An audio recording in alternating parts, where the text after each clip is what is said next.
Irmãos, então hoje nós vamos estudar os 5 pontos do calvinismo, e é algo muito importante para nós e muito relevante nós aprendemos a forma com que a igreja, durante tanto a história no início, lá nos primeiros séculos, quanto na época dos protestantes, da reforma protestante, acreditava. Isso para nós é importante você prestar bem atenção. Se tiver dúvidas, anotar para poder depois fazer as perguntas daquilo que de repente fica alguma dúvida. E é tão importante porque, se nós olharmos no contexto da nossa cidade, nós temos hoje mais de 100 igrejas na cidade, entre igrejas evangélicas, católicas, seitas, Testemunho de Jeová, Mórmon. Se juntar tudo, tem muito mais do que 100 igrejas. E dessas 100 igrejas, somente 2 têm a cosmovisão calvinista. O resto tem toda a cosmovisão arminiana. Então nós precisamos aprender de forma correta para poder ajudar os outros que estão perdidos, aqueles que ainda não entendem, aqueles que ainda estão nessa cosmovisão errada. E hoje eu vou tentar trazer de uma forma bem fácil, bem didática, para todos nós entendermos sobre o calvinismo. O protestantismo, os evangélicos, eles podem ser divididos em 2 grandes grupos teológicos. Praticamente só existem os 2 grupos teológicos. O arminianismo, os arminianos, eles são sinergistas. O que significa ser sinergista? Significa que são 2 forças trabalhando junto para a salvação: Deus e os homens. E os calvinistas, que são monergistas, que significa que é uma única força trabalhando para a salvação. Nós cremos que somente Deus pode nos salvar. Então, quando vocês ouvirem falar sobre sinergismo, significa arminianos. Monergismo significa nós, os calvinistas. Então, o calvinismo, o termo calvinismo, os pontos do calvinismo, ele surge em resposta ao pensamento arminiano. Então, primeiro surge o arminianismo, os 5 pontos do arminiano, e depois, para defender, quando eles percebem que está errado esse pensamento, surge então o calvinismo para defender a igreja desse pensamento. Então, o calvinismo surge em resposta ao pensamento arminiano aproximadamente 100 anos depois da reforma protestante ter iniciado, em 1517. Então a reforma inicia em 1517 com Martinho Lutero, e 100 anos depois vem o calvinismo para trazer de volta o pensamento protestante inicial. Eles afirmam que a salvação, o arminianismo, era pela cooperação do homem com Deus. Então, como que é a salvação para essas linhas de pensamentos? Nós temos a linha de pensamento pelagiano, que inicia, o Pelágio ele inicia lá no século III. E quem defende a igreja nessa época de Pelágio é Agostinho de Hipona. Vai defender a igreja contra o pensamento pelagiano. O pensamento pelagiano diz que a salvação ela está totalmente nas mãos dos homens. Deus fez tudo o que devia fazer, agora Deus cruza os braços, joga a batata quente para o homem, e agora cada um se vire com a sua salvação. Então, no pelagianismo, o homem é totalmente responsável, Deus não faz nada. O que Deus tinha para fazer, Ele já fez. A igreja rejeitou o pelagianismo com Agostinho. Mas depois, com o passar do tempo, a Igreja Católica Romana, ela vai então aceitar o semi-pelagianismo. O que significa? Eles passaram então a ensinar que Deus faz a metade do caminho da salvação e o homem deve fazer a outra metade do caminho para ser salvo. Então surge o semi-pelagianismo com o catolicismo romano. É quando a gente vê as vendas de indulgência, os sacramentos para salvação, batismo, tinha lá as relíquias sagradas para ajudar no batismo.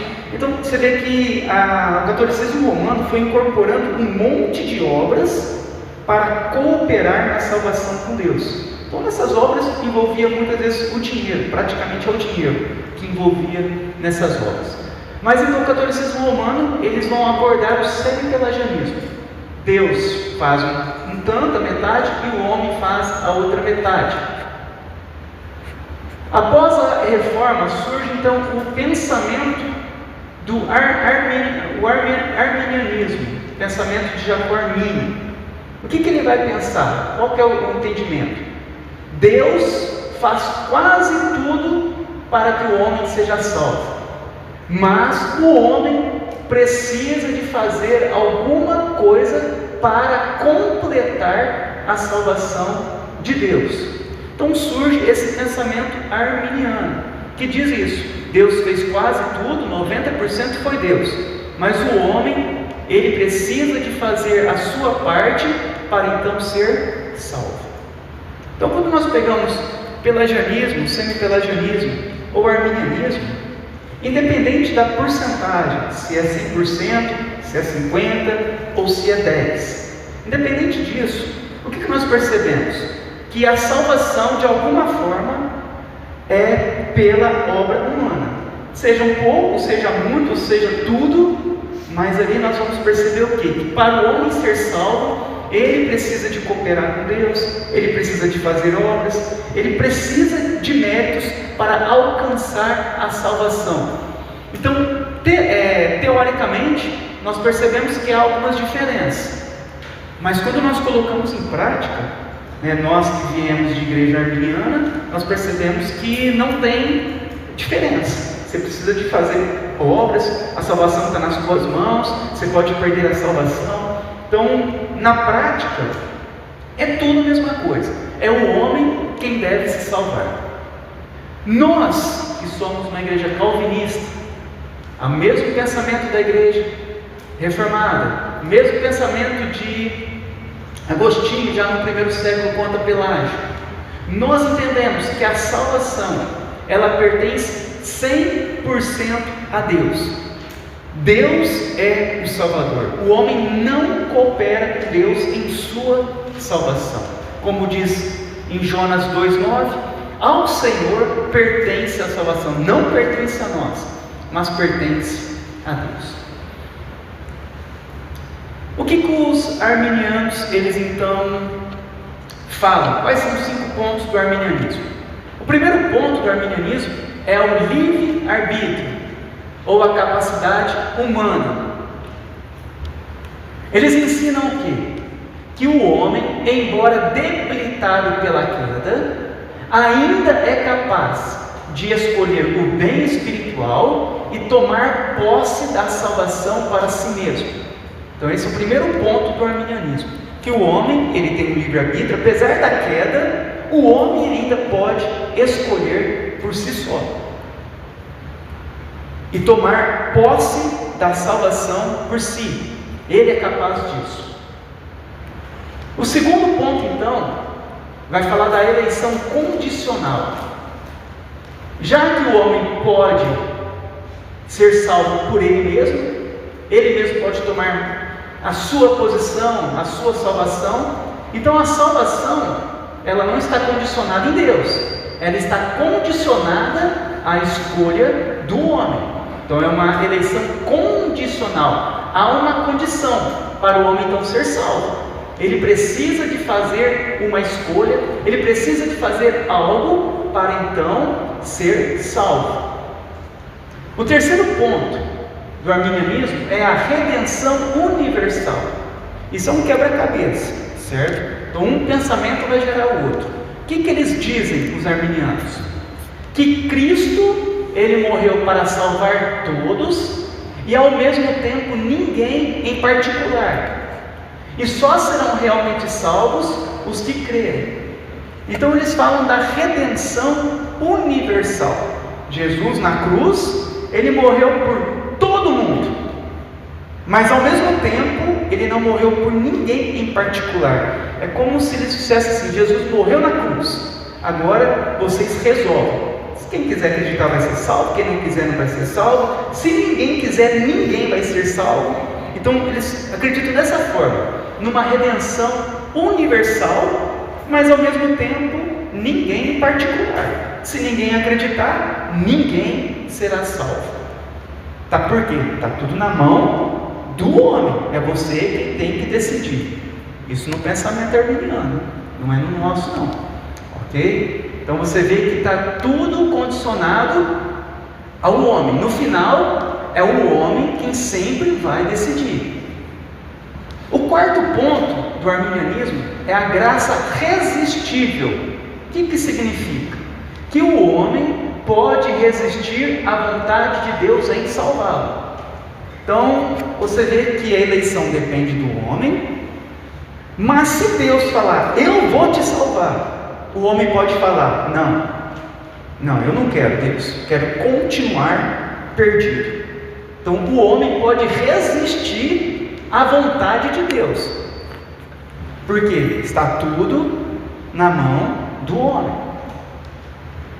E no final, o último ponto, o homem pode decair da graça, ou seja, aqueles que foram salvos podem perder a salvação. É o que acontecia muitas vezes conosco. Você ia na igreja, você estava salvo, mas você pecava, você perdia a salvação. Agora você tem que pegar firme novamente para recuperar a salvação. Depende de você, você está vendo? Não depende de nada de Deus.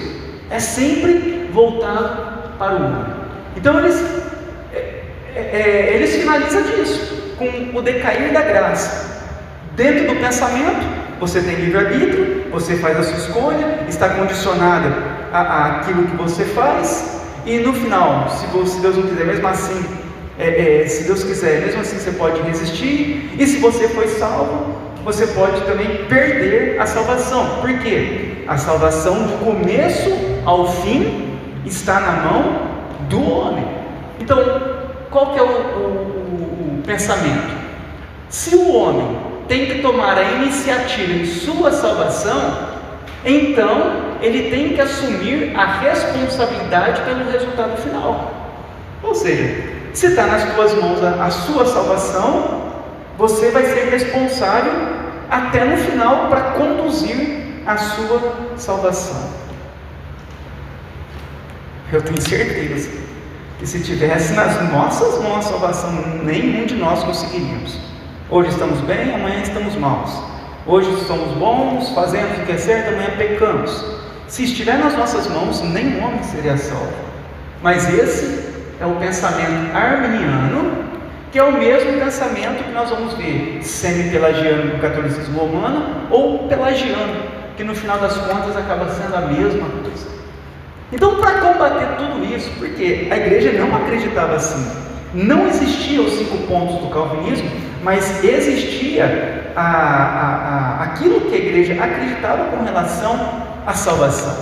Mas para combater então essa heresia arminiana, eles vão então conclamar o Sínodo de Dort. Quando vocês ouvirem falar sobre Sínodo de Dort, o que é? Era uma reunião, uma assembleia internacional de pessoas que aconteceu na Holanda, no ano de 1618 a 1619. Você vê que a reforma foi em 1517. 100 anos depois, eles vão agora se levantar contra aquele pensamento arminiano. Então eles fazem esse sínodo, vão reunir vários pastores, várias lideranças, com o objetivo de regular uma séria controvérsia nas igrejas holandesas, iniciada pela ascensão do arminianismo. A primeira reunião desse sínodo foi tida a 13 de novembro de 1618, e a última, depois da 154ª, foi no dia 9 de maio de 1619. Então, a igreja, então, ela vai se reunir.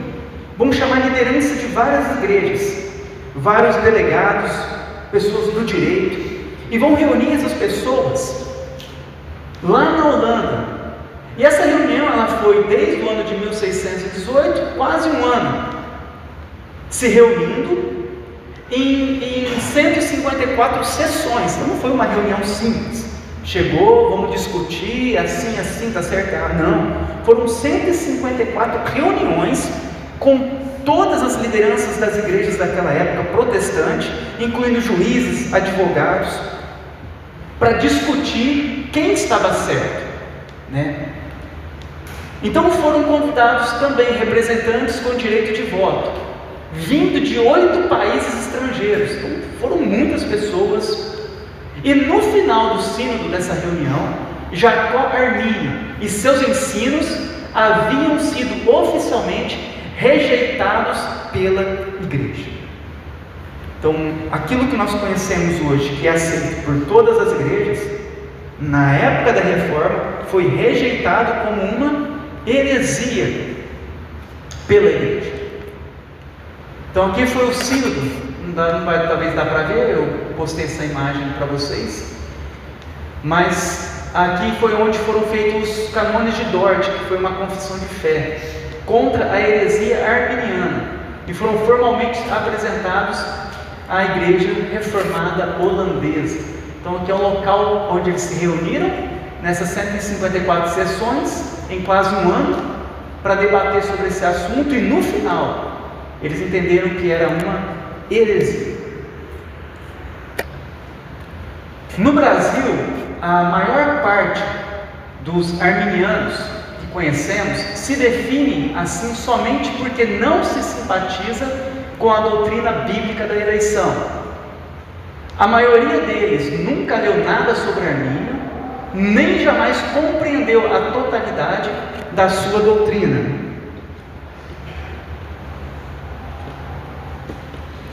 Então todos nós viemos de uma igreja arminiana, todos, provavelmente aqui. Eu tenho certeza que você nunca tinha ouvido talvez falar sobre arminianismo, e talvez nunca ouviu falar sobre nada sobre Jacó Armínio, algum livro dele, algum ensinamento dele. Provavelmente nós nunca ouvimos, eu pelo menos nunca tinha ouvido falar sobre esse assunto. Então, a maior parte, 99% das igrejas, eles abraçam o arminianismo sem ao menos saber o que eles estão crendo. Eles nunca leram. Se você perguntar para qualquer assembleiano, quadrangular, Graça, Edir Macedo, metodista, Seixenoe, qualquer coisa, vocês vão ver que nenhum deles nunca leram nada sobre um livro inteiro sobre Armínio, sobre esse assunto. Mas o que eles falam? Não, nós não acreditamos na eleição, nós não acreditamos na predestinação, nós não acreditamos na soberania plena de Deus na salvação. Então eles rejeitam isso e acabam indo para o arminianismo sem ao menos saber o que significa na sua totalidade a doutrina, essa compreensão. Então isso torna o arminianismo brasileiro uma espécie de pelagianismo. Doutrina que prega a salvação a parte da ação graciosa de Deus. Você não vai ouvir falar sobre a graça de Deus da maneira correta nessas igrejas.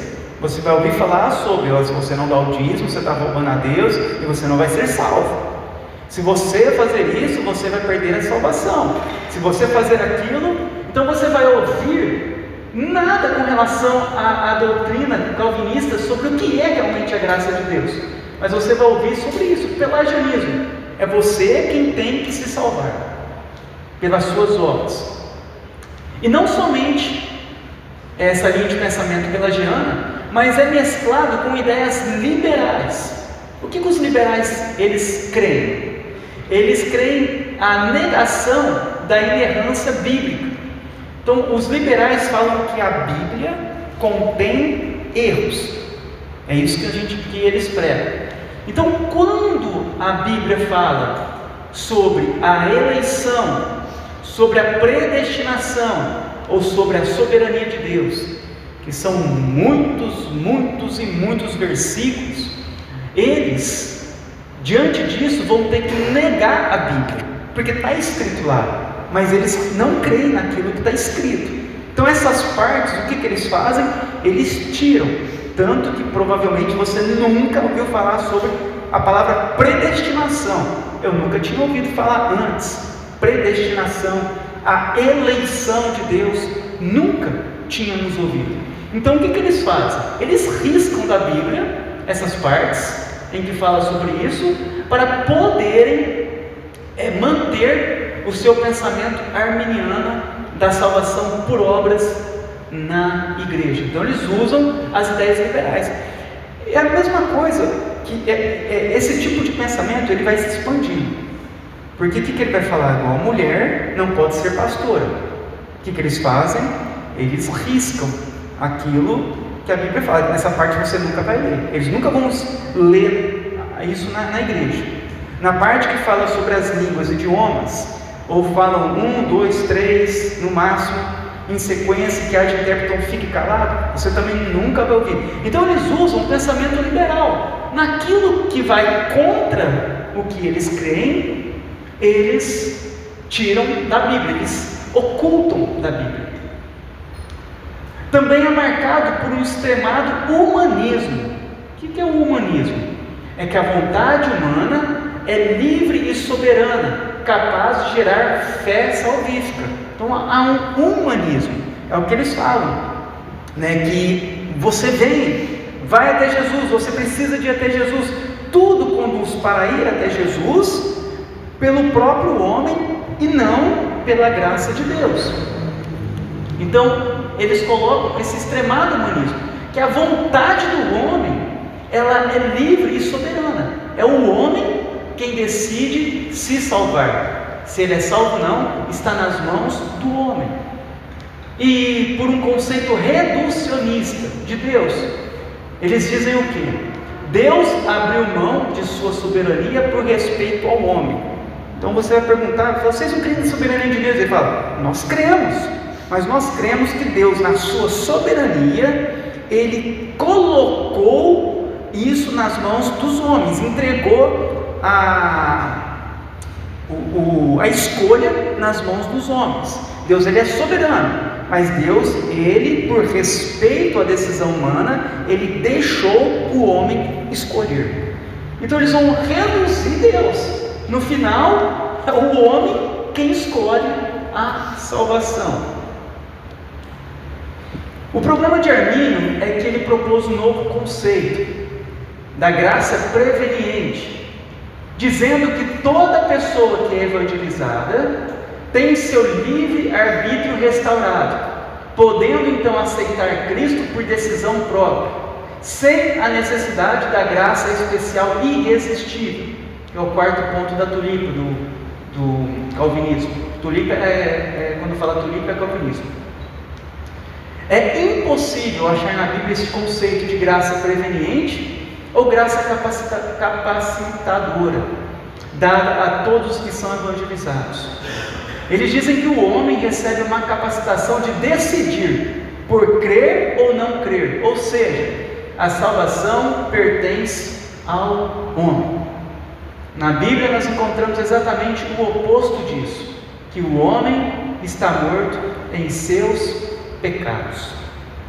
Então o que eles dizem? Armínio ele vai falar sobre essa graça preveniente ou graça capacitadora, que anuncia o Evangelho e a pessoa agora, por ela mesma, ela tem a capacidade de escolher Jesus para ser salvo. É o que nós vemos muito nas igrejas. Quem está aqui pela primeira vez e quer receber Jesus? Não é assim que fazia? Aí a pessoa levantava a mão, vinha na frente, fazia uma oração, você quer receber Jesus? Quero. E a pessoa recebia Jesus, e aí agora ela ficou salva, escreve, ó Deus, meu nome no livro da vida, e aquele ritual, e a pessoa então, ela fala, agora você foi salva. Mas por que eles falam isso? Porque a salvação, eles entendem que pertence ao homem. Se Deus quer salvar ou não quer, não importa, essa pessoa quer, não que Deus quer. Então você vê que a salvação, é tudo voltado para o homem, é a parte de Deus. Eles não perguntam: Senhor, será que o Senhor quer salvar essa pessoa? Não perguntam isso. O que eles fazem? Você quer? Quero, então agora você é salvo. Porque a salvação, dentro desse pensamento, que eles mesmos nem sabem disso, né? Eles apenas vão imitando outros ensinos até chegar nessa conclusão, porque eles nem sabem o que é arminiano, a maioria deles. Agora, o que acontece? Tá bom? Por que as igrejas adotaram então esse pensamento? Com os avanços científicos e tecnológicos no século XIX e XX, criaram um ambiente intensamente otimista em relação ao homem, e também fortemente cético, ou seja, descrente, em relação aos ensinos da Bíblia. Nesse contexto, várias doutrinas consagradas da fé cristã foram negadas, inclusive por pastores e teólogos liberais. Entre essas, uma que foi totalmente repudiada foi a doutrina do pecado original, a qual destacava a realidade da depravação total. Rejeitando essa doutrina, as igrejas passaram a ver o pecador como alguém capaz de tudo, inclusive de, e por si mesmo, produzir a fé salvífica no próprio coração, bastando apenas que decidisse fazê-lo. O que acontece? O mundo ele foi evoluindo na parte científica, na parte do trabalho, na parte financeira. Então a vida das pessoas foram melhorando. Então as pessoas foram melhorando de vida, foram tendo mais dinheiro, foram se tornando pessoas mais morais, estudadas, e com isso, nessa época, com esses ambientes mais otimistas, eles começaram a enxergar aquilo que se ensinava que estava errado. Eles começaram a falar: não, olha nós não somos tão maus assim, olha para nós aqui hoje, você acha que nós somos tão maus? Olha, nós trabalhamos, temos uma família, né, vivemos na sociedade, nós não matamos ninguém. Então nós não somos pessoas tão más como a Bíblia fala. Nós podemos pecar, mas não somos tão maus assim. Então eles começam o quê? A trazer um pensamento otimista em relação ao homem. E nesse tempo surge o quê? Uma descrença do que a Bíblia vai ensinando. Então eles começam a falar: não, mas a Bíblia não é a palavra de Deus. Mas a Bíblia tem erros, mas a Bíblia é... Então eles colocam uma descrença na Bíblia e colocam uma exaltação no homem. E eles vão repudiar o quê? A doutrina do pecado original. O que é o pecado original? Que todo homem já nasce com o pecado. O homem ele já herda o pecado no seu nascimento. O homem ele não peca para ser pecador. Ele não peca para se tornar pecador. Ele já nasce pecador. É por isso que ele peca. Então todos nós já nascemos pecadores. Você pega um bebê, o bebê já começa contando mentira, começa chorando, fazendo birra, desobedecendo desde pequenininho. Por quê? Pecado original. Você vê as crianças daqui da igreja, você está ali, de repente eles estão brigando, batendo, desse tamanhozinho, mentindo, é o que mais fazem. Por quê? Quem que ensinou isso? Se você pegar na família dessas crianças pequenininhas, você vai ver que os pais são crentes, eles não contam mentira, mas os filhos pequenininhos, tudo contando mentira, brigando. Os pais não fazem isso em casa, mas as crianças já fazem. Da onde que eles tiram isso? Do pecado que já está no coração. Então o homem ele já nasce com o pecado original, e isso destaca o quê? A nossa depravação. É por isso que nós somos depravados totalmente, porque o pecado já está em nós, nos homens. Todos nascem depravados. Mas o que acontece? Eles começam a mudar esse pensamento com relação ao homem e com relação à Bíblia. E o que vai acontecer então? A partir daí, muitas pessoas viram nas ideias de Armínio uma opção atraente. O seu conceito de livre-arbítrio, resgatado pela graça preveniente, se encaixava melhor dentro do ambiente humanista que passou a reinar, o homem sendo o centro. É por isso que grande parte das igrejas evangélicas hoje é arminiana. Então, quando houve essa mudança, eles começaram a ver: o homem não é tão mal assim, a Bíblia também não é tão a palavra de Deus. O que eles foram ver? Que o pensamento de Armínio era aquele que mais se adequava na época, na religião, porque o calvinismo falava: não, nós somos depravados, nós não temos livre-arbítrio, o homem é escravo do pecado. Aí chega uma outra teologia que fala: não, nós temos o livre-arbítrio, o homem não é tão mal assim, o homem pode ir até Deus. Nisso, o que acontece? O homem se tornou o centro. Agora, observe as igrejas hoje. Quem é o centro do culto? Para quem que eles fazem o culto? Para quem que eles preparam as músicas do culto, a pregação do culto, a oração? Tudo é feito para o homem. O homem se tornou o centro do culto. Tudo é pensado para que o homem se agrade. Você não vai ver nessas igrejas falando duramente sobre o pecado, confrontando realmente o pecado. Geralmente é muito brando quando se fala sobre o pecado, porque eles têm esse pensamento: o homem é o centro. Então, os 5 pontos do calvinismo, ele vai surgir para combater esse pensamento errado do arminianismo. É importante nós lembrarmos que quase todas as seitas e falsas religiões seguem a teologia arminiana. Das que eu conheço, todas são arminianas. Todas elas. Você pega desde o Testemunho de Jeová, Adventista, Mormon, igrejas pentecostais, neopentecostais, tudo, catolicismo romano, é tudo linha de pensamento arminiana.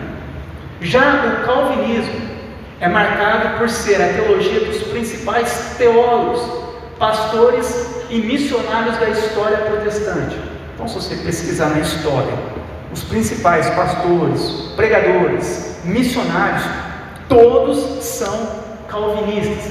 Inclusive quem traduziu a nossa Bíblia, João Ferreira de Almeida. Todos nós temos aqui no Brasil, todos têm a Bíblia calvinista. É uma Bíblia calvinista, porque foi traduzida por um calvinista. A nossa Bíblia, o tradutor.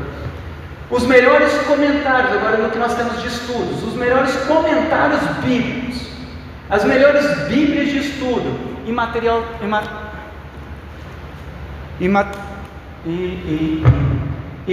teológico, tudo o que nós temos hoje de melhor é tudo calvinista.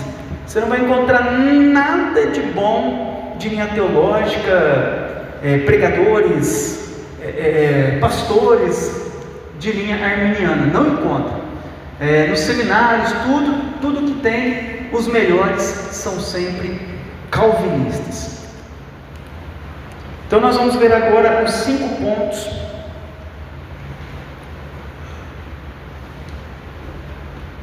do calvinismo. Então, diante daquilo que a gente viu sobre o pensamento arminiano, agora nós vamos ver sobre o pensamento, o entendimento calvinista. Irmãos, nós não temos como fugir disso, porque ou é arminiano ou é calvinista. Não existe a neutralidade, Ou é uma cosmovisão ou é a outra cosmovisão que existe. Então nós precisamos de nos posicionar naquilo que nós entendemos que é o mais certo. Nós não podemos sermos neutros, falar, nenhum não existe, tem que se posicionar. Então vamos lá. O primeiro ponto do calvinismo é chamado de depravação total. O que nós acreditamos? Como resultado da queda de Adão, toda a raça humana é afetada. Toda a humanidade encontra-se morta em seus delitos e pecados. O homem, ele é incapaz de buscar a Deus e de salvar a si mesmo. Então, nós entendemos o contrário do que eles ensinam. Nós entendemos que todos nós, toda a humanidade, todos os homens estão mortos em seus delitos e pecados. Sai lá fora e prega para você ver. Quantos que vão crer? Quantos que vão abrir o coração? Quantos que vão aceitar? Quantos que vão vir buscar a Deus? Agora faz lá um carnaval para você ver quantos que não vão lá. O homem é incapaz, ele não consegue enxergar ou escolher por si mesmo, muito menos ser salvo por si mesmo. Romanos 3, 10 e 11 diz assim: como está escrito, não há justo, nem um sequer. Não há quem entenda, não há quem busque a Deus. Você fala sobre pastorado feminino, a pessoa lê, viu que está na Bíblia, aí você olha para trás, ela vai atrás da pastora, não entende. Você pode falar, você pode mostrar, você pode virar piruleta. Se Deus não salvar, se Deus não abrir os olhos, o coração, não entende, não há quem entenda, não há quem busque a Deus. Como que o homem é capaz de buscar a Deus por seu livre-arbítrio, se a Bíblia fala que não há quem busque a Deus? Romanos 3, 23 diz o quê? Que todos pecaram e carecem da glória de Deus. Então não foram alguns que pecaram, mas todos pecaram. Efésios 2, 1: e Ele vos deu vida, estando vós mortos nos vossos delitos e pecados. Olha, todos pecaram. O pecado gerou o que no homem? A morte. Todos estão mortos. E quem nos deu vida? Ele vos deu vida. Não fomos nós que escolhemos a nós mesmos, porque o homem ele é incapaz de buscar e incapaz de salvar a si mesmo, uma vez que ele está morto. Somente se Deus nos der vida, se Deus abrir o coração, o homem então será salvo. O segundo ponto, agora vai montando um quebra-cabeça. Se todos morreram, todos estão mortos espirituais, e só Deus pode salvar. Então o segundo ponto é a eleição incondicional. O que significa? Como o homem ele está morto no pecado, ele é incapaz de iniciar uma resposta a Deus. Portanto, na eternidade, Deus elegeu certas pessoas para a salvação. A eleição é incondicional. Significa que Deus não viu nada de bom em nós para que pudéssemos salvar. Foi a graça e a misericórdia de Deus que nos salvou. Não foram as nossas obras, os nossos méritos ou qualquer tipo de cooperação. Na linha arminiana diz que a eleição é condicional. O homem ele vai buscar a escolher a Deus para ser salvo. Aqui não. Nós falamos que Deus nos salva de forma incondicional. Se nós analisarmos a nossa vida, nós vamos ver que é exatamente o que aconteceu. Olha onde nós estávamos. Olha a vida que nós vivíamos antes. O que Deus viu de bom em nós? Somente os pecados. Não havia mérito, obras que pudessem nos fazer para sermos aceitos.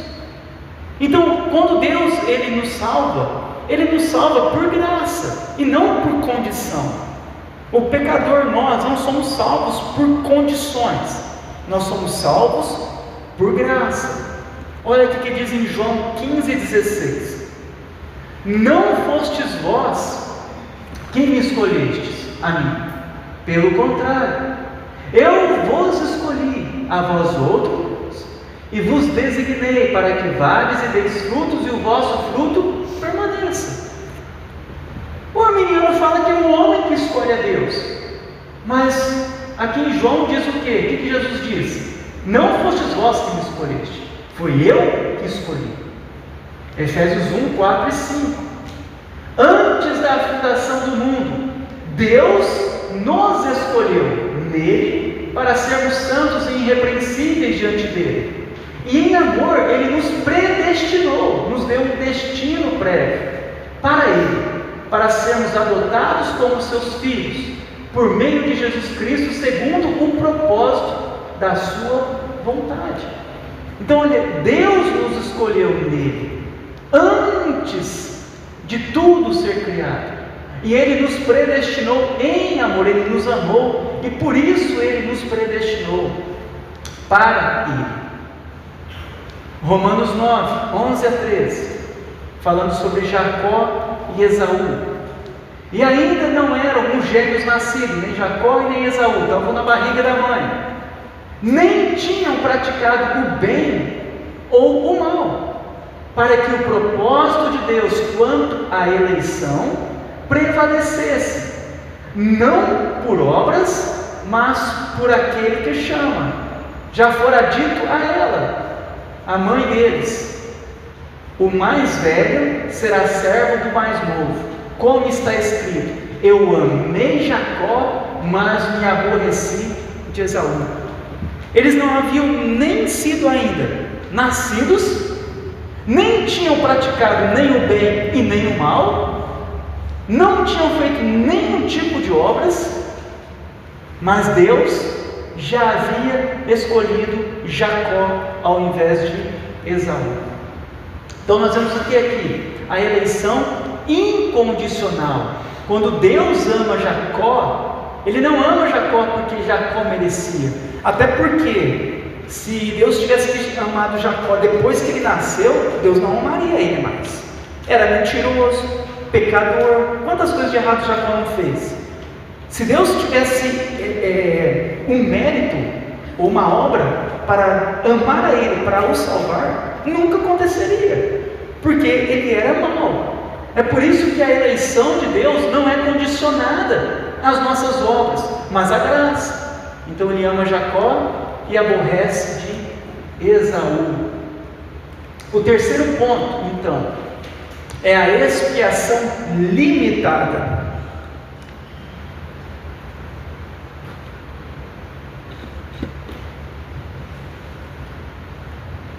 Então, como Deus elegeu apenas algumas pessoas para a salvação, a morte de Jesus é limitada apenas para o seu povo, os eleitos. Todos a quem Deus elegeu e por quem Cristo morreu serão salvos. Eu trouxe alguns exemplos, porque muitas vezes é citado pelas pessoas: não, mas Deus amou o mundo, mas o Cordeiro tira o pecado do mundo. Então o que a Bíblia fala? Nós temos lá uma passagem que diz: o Cordeiro de Deus que tira o pecado do mundo. Deus amou o mundo e deu seu único filho. O mundo inteiro jaz no maligno. Então, quando a citação diz: mas Danilo, Deus não amou o mundo, mas Jesus, o Cordeiro de Deus, não tira o pecado do mundo, mas o mundo inteiro também já não está no maligno. Então o mundo não significa cada pessoa, porque se significasse cada pessoa, todos teriam que ser salvos, porque a salvação, como nós já tivemos no culto, é um ato jurídico de Deus, é a justificação. Se Jesus morreu pelo meu pecado, eu sou salvo. Então, se Jesus morreu pelo pecado de todo mundo, todos são salvos. Mas isso não é o que acontece. O que o próprio Jesus diz? Que a porta é estreita e são poucos que entram por ela. Como assim Deus amou o mundo, amou todo mundo, mas poucos serão salvos? Não bate a conta. Então, o mundo não significa todas as pessoas. Significa o quê? Não significa cada pessoa, mas que pessoas de todas as nações serão salvas. Porque naquela época em que foi escrito a Bíblia, se limitava apenas a Israel, mas agora são a todos os eleitos de todo o mundo. Então o entendimento que eles tinham naquela época era sobre Israel. Então Israel pensava que somente eles eram o povo de Deus, que a salvação estava somente neles. Ao falar que não é somente neles, mas ao mundo, significa que todas as nações, em todas as nações, existem pessoas que serão salvas. Certo? Nós nunca podemos olhar o mundo como cada pessoa, porque então nós vamos cair no universalismo, que todos então devem ser salvos. E não é isso o que aconteceu, não é essa. Mesma coisa se nós olharmos aqui, o mundo inteiro jaz no maligno. Então todas as pessoas estão no maligno? Você está no maligno? Não, estou em Cristo. Sempre esteve o povo que estava em Cristo. Então o mundo inteiro jaz no maligno. O mundo não significa cada pessoa. Então por que Cristo morreu? Existem 3 definições por que Cristo morreu. A primeira, Ele morreu por todos sem distinção, que é o que muita gente fala. Deus amou o mundo, então Jesus morreu por todo o mundo. É o que o universalismo eles dizem. Quando eles fazem essa interpretação, que Jesus morreu por todos sem distinção, no universalismo a salvação é sobre todos. Então eles acreditam que no final todos os homens serão salvos, inclusive os demônios, Satanás. Todos receberão a salvação, porque Jesus morreu por todos, todos englobando até os próprios anjos. Então olha como que um pensamento distorcido leva a uma outra heresia. Então dentro desse pensamento, se nós falarmos que Jesus morreu por todos, então todos têm que ser salvos. No arminianismo, o que eles dizem? Que Jesus não morreu por ninguém em particular, ao mesmo tempo que eles dizem que morreu por todos, mas na verdade em ninguém em particular. Ou seja, Jesus morreu, mas agora a salvação está na mão daquele que crê.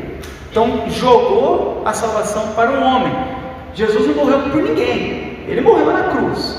Agora, se alguém acreditar, será salvo. Se ninguém acreditar, ninguém vai ser salvo. Então esse é o pensamento arminiano. Não morreu por ninguém em particular. Mas o que nós acreditamos? Que quando Jesus vai na cruz, Ele morre por um grupo definido de pessoas, chamado na Bíblia de os eleitos, que é o que nós acreditamos. Olha o que diz em Mateus 1:21. Ela dará luz a um filho, a quem chamarás Jesus, porque ele salvará o seu povo dos seus pecados. Jesus não salvará o mundo dos seus pecados, salvará o seu povo, os eleitos. Quem é o povo de Deus? Os eleitos, os que são escolhidos, os predestinados que a Bíblia ensina. João 17:9. Olha o que Jesus diz: é por eles que eu rogo. Eu não rogo pelo mundo, mas por aqueles que me deste, porque são Deus. Então Jesus, Ele não roga pelo mundo, para que o mundo seja salvo, mas por aqueles a qual Deus deu a Ele, que pertence ao Pai. É por eles que Jesus, Ele ora. Isaías 53 diz assim, no Antigo Testamento: ele verá o fruto penoso do trabalho de sua alma e ficará satisfeito. O meu servo, o justo, com o seu conhecimento, justificará muitos, não são todos, mas a muitos, porque as iniquidades deles levará sobre si. Então, dentro da visão da profecia de Isaías sobre Cristo, sobre a crucificação de Cristo, aqui diz que ele verá o fruto penoso do seu trabalho e ficará satisfeito. Então, Jesus, quando ele morre na cruz, ao ver o cumprimento do seu trabalho, da sua morte, da expiação por aqueles que ele morreu, ele fica satisfeito. Por quê? Porque todos aqueles por quem ele morreu serão salvos. Até o pastor Paulo Júnior ele fala: mas como assim Deus fica satisfeito? Você vê aí fora, ninguém acredita em Deus, ninguém acredita em Jesus. Como assim? Jesus morreu, mas não salvou ninguém, salvou só algumas pessoas e Ele está satisfeito com isso. Por que Ele está satisfeito? Porque por aqueles por quem Ele morreu, todos serão salvos e nenhum se perderá. Certo? É por isso que a expiação limitada. Todos por aqueles a qual Jesus morreu serão salvos. O quarto ponto é a graça irresistível. Aqueles a quem Deus elegeu, Ele chama a si mesmo através da graça irresistível. Deus torna o homem disposto a se aproximar dele. Ninguém pode negar ou resistir à graça salvadora de Deus. Quando Deus chama, o homem lhe responde. Todos aqueles que Deus predestinou para a vida, e somente aqueles, e a Ele lhe agrada, em seu tempo, chamar efetivamente por sua palavra e Espírito. Então, o que a Bíblia ensina para nós?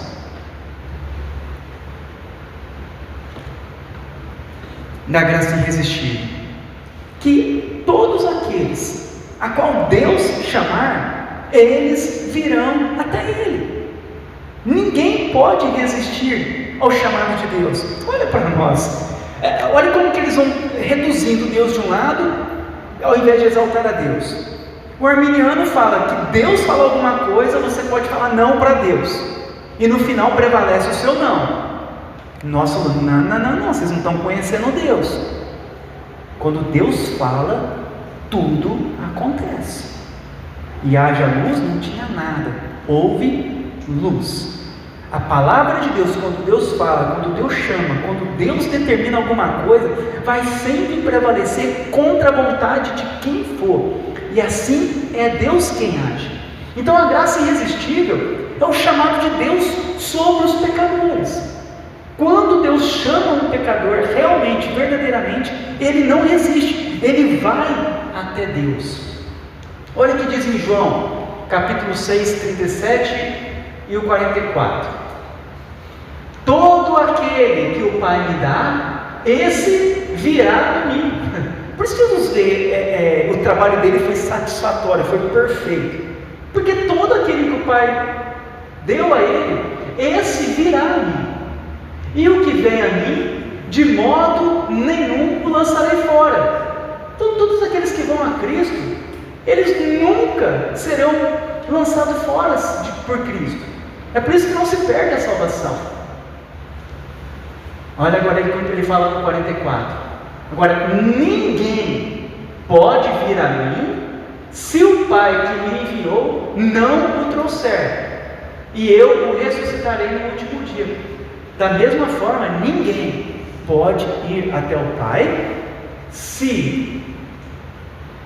ninguém pode vir até mim, a Jesus, se o Pai não o trouxer. Então essa história que eu posso ir a Cristo, eu posso decidir, eu posso fazer, eu posso falar, eu posso mudar, meu irmão, esquece isso. Nós estamos debaixo de um governo soberano de um Deus verdadeiro. O nosso Deus não é uma estátua, não é a imagem de Maria, não é a imagem de José. O nosso Deus é o Criador. Todo aquele vai até Ele. Da mesma forma, se Ele não quiser, ninguém vai até Ele. João 10,16. Ainda tenho outras ovelhas, não deste aprisco. A mim me convém conduzi-las. Elas ouvirão a minha voz. Então haverá um rebanho e um pastor. Então quem conduz as ovelhas? É o Senhor Jesus. Ele conduzirá as ovelhas. E as suas ovelhas, elas ouvirão a sua voz. Romanos 8,30.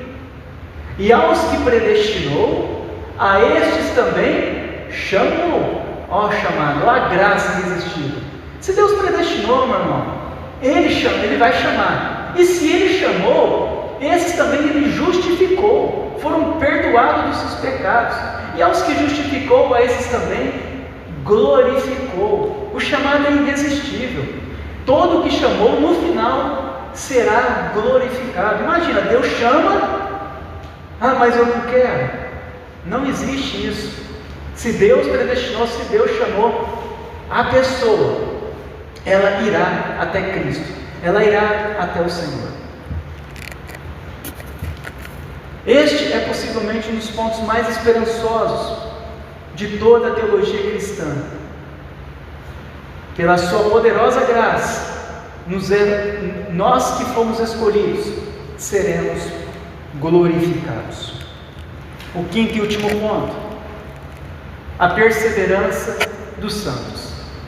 Aqueles exatamente a quem Deus elegeu e atraiu para si mesmo através do Espírito Santo, irão perseverar na fé. Nenhum dos que Deus escolheu serão perdidos, estão eternamente seguros. Romanos 5,10: porque se nós, sendo inimigos, fomos reconciliados com Deus pela morte de seu Filho, muito mais, estando agora já reconciliados, seremos salvos pela sua vida. Olha, se antes de nós conhecermos Cristo, quando éramos ímpios, quando éramos idólatras, nós fomos reconciliados com Deus, fomos chamados. Agora que nós somos reconciliados, vamos perder a salvação? De forma alguma, seremos salvos por Ele.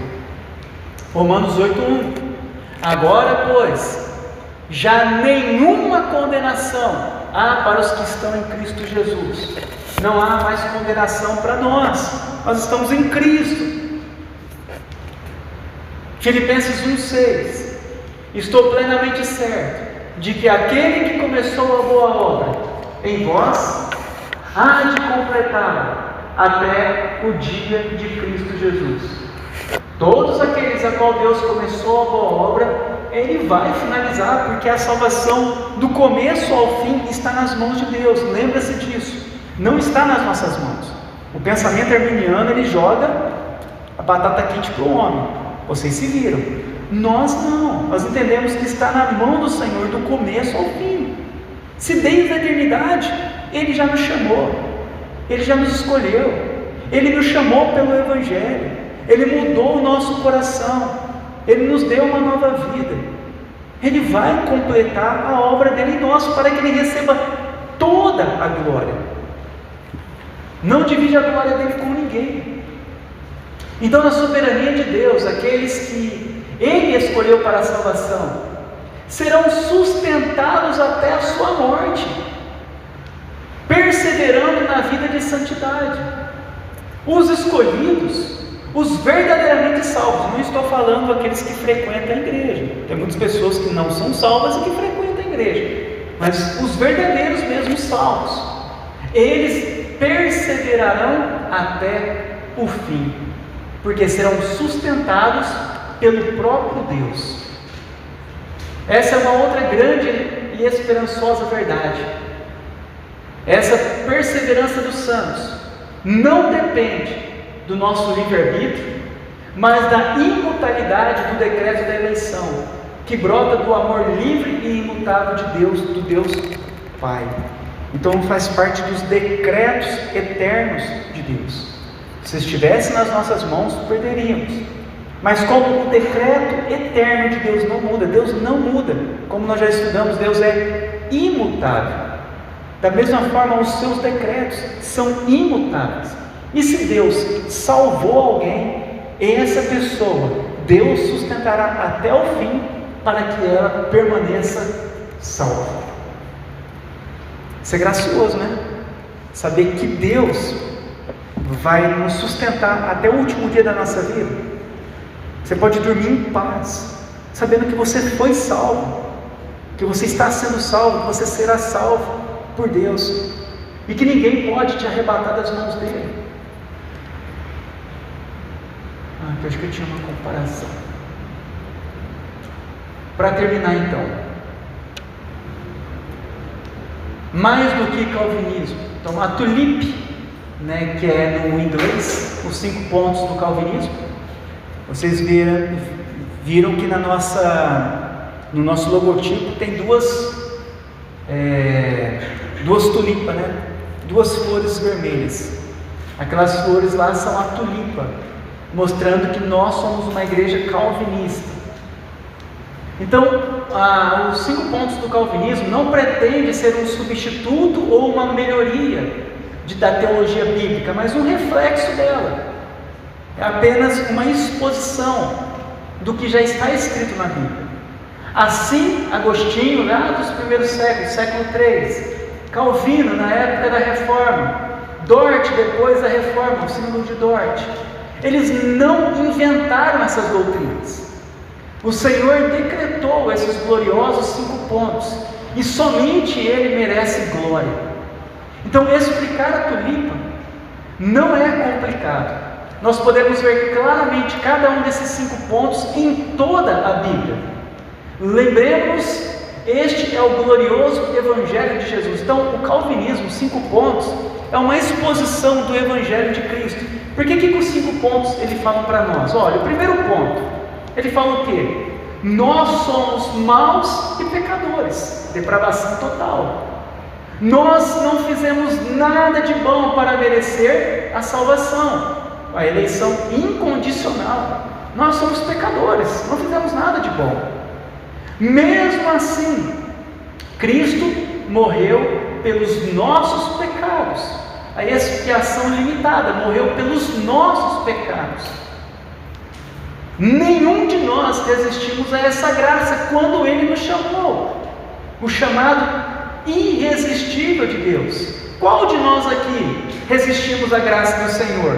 Nós estávamos perdidos quando Ele nos chamou. Algum de nós resistimos ao chamado de Deus? Não. Deus então nos sustentará na fé até o fim. Então esses são os 5 pontos do calvinismo. Hoje, em especial aqui no Brasil, nós temos um grande ataque ao calvinismo. E por que isso acontece? Porque o que predomina em nosso país, 99% são igrejas arminianas, a qual o homem está colocado no centro, a salvação está nas mãos dos homens, a perca de salvação, para se recuperar salvação, obras, dinheiros, dízimos, campanhas. Então, como tudo isso envolve essas igrejas pentecostais, neopentecostais, seitas, todas elas têm esse pensamento. Então, o ataque sobre o calvinismo é algo muito grande aqui no Brasil. Mas em outros países não é tanto dessa forma como nós temos aqui no nosso país. Por isso, hoje, ao aprendermos sobre essa parte do calvinismo, nós devemos entender que desde o princípio, já antes de surgir a nomenclatura calvinista, já era defendido isso pela igreja. Por muitas pessoas, pré-reformadores, pais da igreja, outros já defendiam isso até mesmo antes de Calvino. Só que não foi nem Calvino que estabeleceu os 5 pontos, foram os discípulos de Calvino, a igreja. Posteriormente, Calvino já tinha até morrido nessa época, nem vivo ele estava quando foi estabelecido os 5 pontos, mas foi estabelecido para defender sobre essas heresias, pelagiana, semi-pelagiana, arminianismo, que no final é tudo igual. Então nós, devido a isso, o que nós devemos fazer? Entender que o calvinismo é a linha de interpretação que foi aceita pela igreja protestante na época, né? A outra linha, o arminianismo, foi aceita como uma heresia, né? Hoje inverteu, né? Os calvinistas são os heréticos, e aí essa outra linha arminiana, pentecostal, neopentecostal, seitas, testemunho de Jeová, é o certo. Então inverteram as coisas, e nós precisamos de resgatar aquilo que é o certo, ensinar da forma correta. Deus, Ele é soberano, é Deus quem salva o homem, tudo está nas mãos de Deus, Ele é o Senhor. Se Ele quiser salvar, Ele vai salvar. Se Ele não quiser salvar, Ele não vai salvar, porque Ele é